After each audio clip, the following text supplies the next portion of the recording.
This chapter explains how knowledge of intellectual property, open source licensing, and the practical use of open source comes together as open source compliance. It's intended to complete our brief look at these topics and how they apply to an organization. It's important to understand how this works to ensure you get maximum benefit from the use of open source whilst avoiding risks of non-compliance.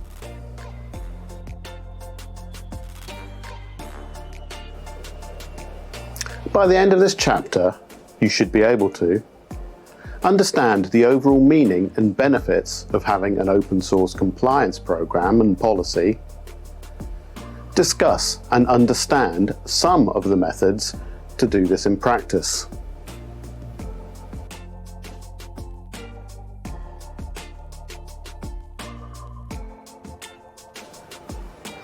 The key takeaways so far. We've learnt the basics of copyrights and the rights and obligations it confers to software. We've had an introduction to open source licenses and how they are structured. We've gained an understanding of the key items needed for open source compliance.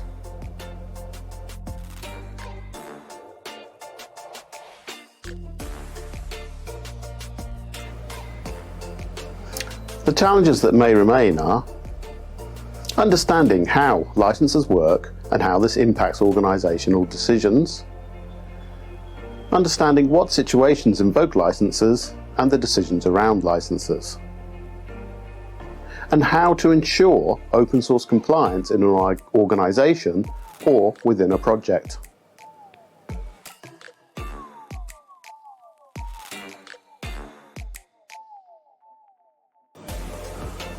A good mental model to apply is the concept of supply chains. Every organization has external and internal supply chains. Software, like lots of other things, often comes from a third-party supplier.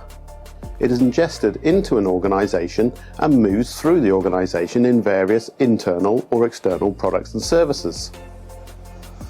Finally, when the software is brought in and it is distributed outside the organization, there are considerations regarding the intellectual property. Tracking this supply chain is key. Open source license compliance is about addressing these requirements from the perspective of open source license obligations. Failure to do this can have negative implications for mergers and acquisitions, due diligence, legal actions, injunctions, and bad publicity.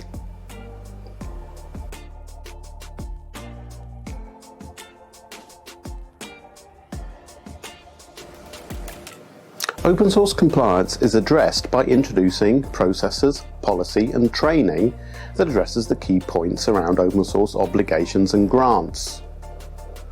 These can be as simple or as sophisticated as required by an organization. The starting point is typically to have an open source review process. The open source review is where a company can analyze the open source software it uses or plans to use and understand its rights and obligations. Part of it is a review for usefulness and quality, and part of it is a review of the rights and obligations associated with the use of these components.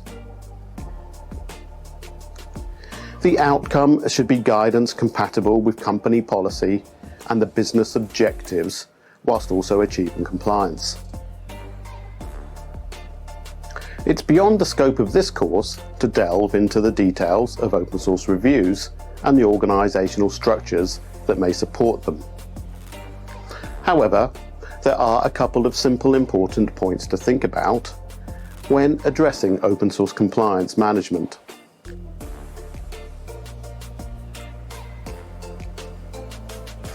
Firstly, many companies create an open source program office, OSPO for short, or a committee to centralize their management of open source as a whole, including open source compliance. This may have assigned personnel, or it may be a virtual office. In smaller organizations, it might be a single person with compliance as a part-time responsibility. However, the OSPO usually includes representatives from both the engineering and the legal departments. Secondly, there are plenty of community resources available to support the management of open source compliance.